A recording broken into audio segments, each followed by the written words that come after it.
1948년 5월 14일 유대인들은 이스라엘 국가의 수립을 선언했습니다.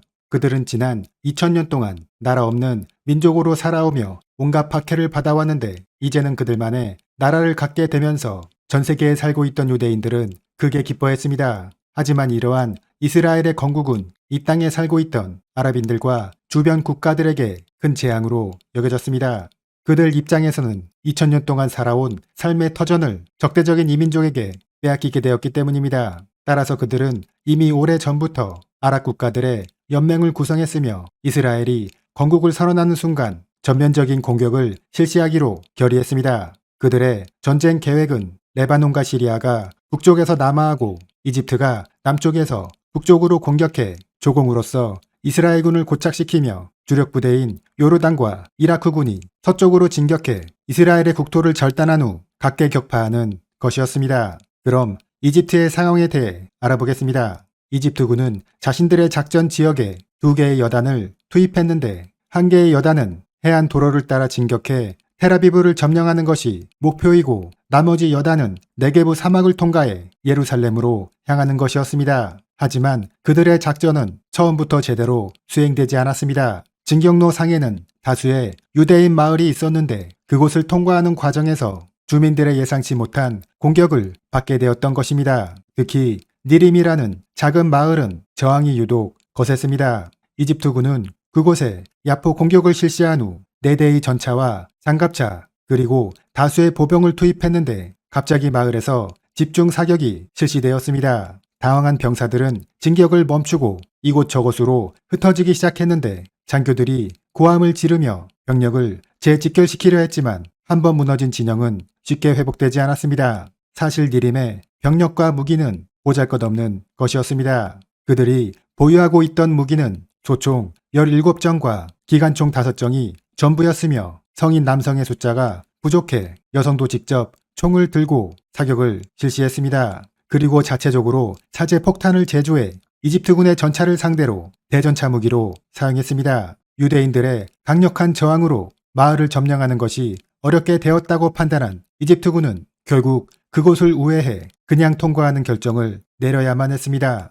다음은 시리아군의 상황입니다. 2개의 기교와 여단을 투입한 시리아군은 이스라엘의 북쪽 지역을 공격했습니다. 하지만 그들도 이집트군과 비슷한 상황에 처하게 되었습니다. 시리아군은 전차와 장갑차를 앞세우고 진격을 실시했지만 유대인 마을에서 대전차포와 수류탄, 화염병들이 날아들었던 것입니다. 이렇게 전선이 고착된 상황에서 이스라엘의 팔마치 여단이 긴급히 투입되었습니다.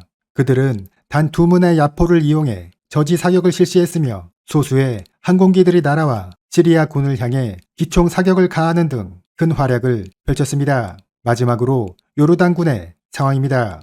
요르단군은 전쟁 개시와 동시에 예루살렘으로 진격해 들어갔습니다. 예루살렘은 고대 유대 왕국의 수도이면서 그들의 성지이기도 했지만 그곳은 아랍인들의 성지이기도 했기 때문에 중동 지역에서 그 상징성이 매우 큰 곳이었습니다. 이스라엘군은 요르단군을 막기 위해 신속히 병력을 투입했지만 결국은 수많은 사상자를 내고 패배하고 말았습니다. 사실 요르단군은 아랍연맹 중에서도 전투력이 가장 강한 군대였습니다. 요르단군은 영국군에 의해 체계적인 교육을 받은 군대로 장교에서부터 일반 병사에 이르기까지 군인 정신과 전투 의지가 매우 강했기 때문에 이스라엘이 가장 상대하기 어려워하는 군대였습니다. 요르단군은 사상자가 많이 발생하는 시가전을 피하기 위해 예루살렘을 완전히 포위하는 전술을 사용했는데 이로 인해 그곳에 거주하는 10만 명의 유대인들은 굶주리는 상황에 놓이게 되었습니다. 이스라엘 군은 계속 병력을 투입해가며 요르단군의 포위망을 뚫으려 했지만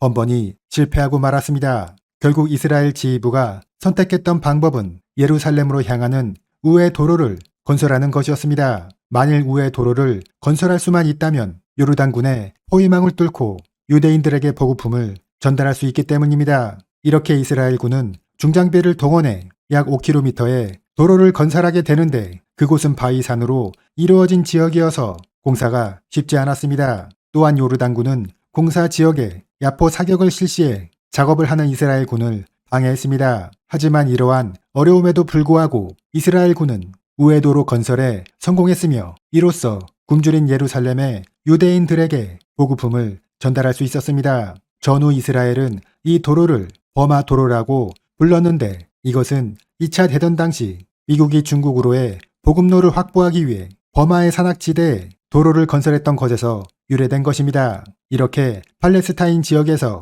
전쟁이 발발하게 되자 유엔은 총회를 열어 4주간의 휴전 결의안을 가결시켰습니다. 이러한 휴전 결의안이 통과되자 처음에 아랍연맹은 반대의 입장을 보였지만 그들도 내부에서 나름대로 여러 문제가 발생하게 되면서 결국 이를 수용하게 되었습니다. 이스라엘 입장에서 유엔의 휴전 결의안은 가뭄의 단비와 같은 존재였습니다. 사실 이스라엘은 아랍연맹의 1차 공격 당시 전쟁 준비가 아직 부족한 상태였기 때문에 계속 전쟁을 수행하기 어려웠는데 마침 휴전이 되면서 그 위기에서 벗어날 수 있었던 것입니다. 휴전이라는 소중한 시간을 얻은 이스라엘은 즉시 전력 확충에 들어갔습니다. 그들은 먼저 17세부터 38세까지의 남녀 모두에게 소집령을 내렸으며 그 이상의 연령은 진지 구축에 투입되었습니다. 그리고 무기 확충을 위해 체코에서 소화기와 탄약, 미국과 영국에서 항공기를 들여왔으며 2차 대전에서 실전 경험을 쌓은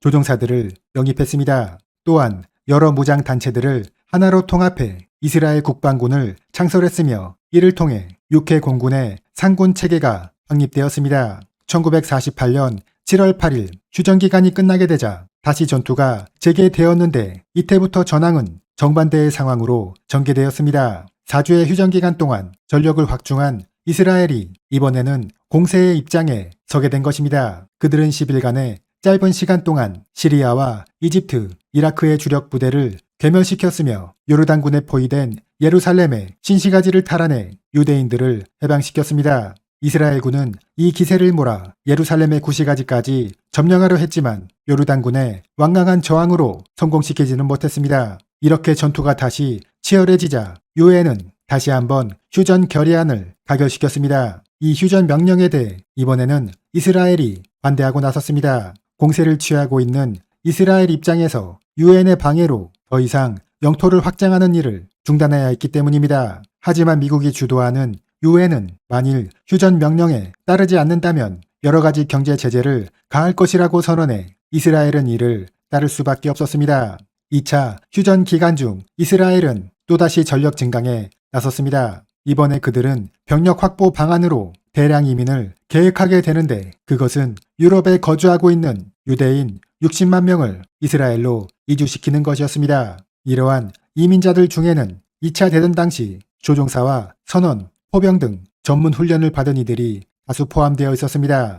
이러한 노력으로 1948년 5월 개전 당시 3만 명이었던 이스라엘군은 단 5개월 만에 8만 명으로 증강될 수 있었습니다. 이러한 상황에서 이스라엘군 지휘부는 휴전 협정을 파기하고 공세를 다시 실시할 비밀 전략을 수립하게 되는데 그것은 바로 이집트군을 도발해 그들이 먼저 공격해 오도록 하는 것이었습니다. 따라서 이스라엘군은 이집트군과 인접한 도로에 보급 트럭을 자주 지나가도록 했는데 결국 이집트군이 차량을 공격하게 되면서 이스라엘은 휴전을 파기할 명분을 얻게 되었습니다. 이스라엘군은 네게브 지역에 4개의 여단을 투입했으며 이 부대들은 전차와 장갑차, 야포를 보유하고 있어 그들은 최초의 보존포 협동 공격을 실시할 수 있었습니다. 또한 이스라엘 공군의 전투기들은 지중해를 통해 은밀히 침투해 들어와 150톤의 폭탄을 투하했습니다. 이로써 이집트군은 별다른 저항을 하지 못하고 우방으로 철수해야 했습니다. 이스라엘의 공격으로 계속 영토를 상실해 나가자 다급해진 이집트는 결국 1949년 1월 7일 이스라엘에게 휴전을 요청하게 되었습니다. 이러한 휴전 요청에 대해 이스라엘도 별다른 이견이 없었는데 그 이유 중에 하나는 영국의 간섭 때문이었습니다. 만일 이스라엘군이 팔레스타인 지역을 넘어 이집트 영토까지 들어가게 된다면 이집트는 정권 자체가 붕괴될 수도 있으며 이렇게 되면 영국은 수에즈 운하에 갖고 있던 자신들의 특수한 권리에 피해가 올 수도 있다고 판단했던 것입니다. 이렇게 이집트가 휴전으로 전쟁에서 빠지게 되자 레바논과 요르단, 시리아도 이스라엘과 연이어 휴전 협정을 맺게 되면서 1차 중동 전쟁은 종결되었습니다. 양측의 피해를 살펴보면 이스라엘 측은 전사 6,000명, 부상 1만 5천 명이고 아랍 측은 전사 1만 5천 명, 부상 2만 5천 명입니다. 영토 부분에 있어서 이스라엘은 이번 전쟁을 통해 6,350제곱킬로미터를 추가로 확보했는데 이것은 최초 유엔의 분할안에서 3분의 1가량 증가된 것입니다. 반면 팔레스타인들에게 할당되었던 영토는 완전히 사라지게 되었으며 그들은 독립국가를 수립하지 못하고 고향에서 쫓겨나 난민으로 전락하게 되었습니다. 이스라엘은 1차 중동 전쟁을 통해 희생도 컸지만 많은 것을 얻고 배울 수 있었습니다. 짧은 시간 동안 인구와 병력이 획기적으로 증가되었으며 정식 군대를 편성하고 육해 공군에 필요한 신형 무기들을 확보해 국방력을 강화했습니다. 하지만 유대인들을 향한 아랍인들의 분노는 그대로 남게 되었으며 이로 인해 중동 지역에서는 끊임없는 분쟁과 전쟁이 발생하게 되었습니다. 이상으로 마치겠습니다.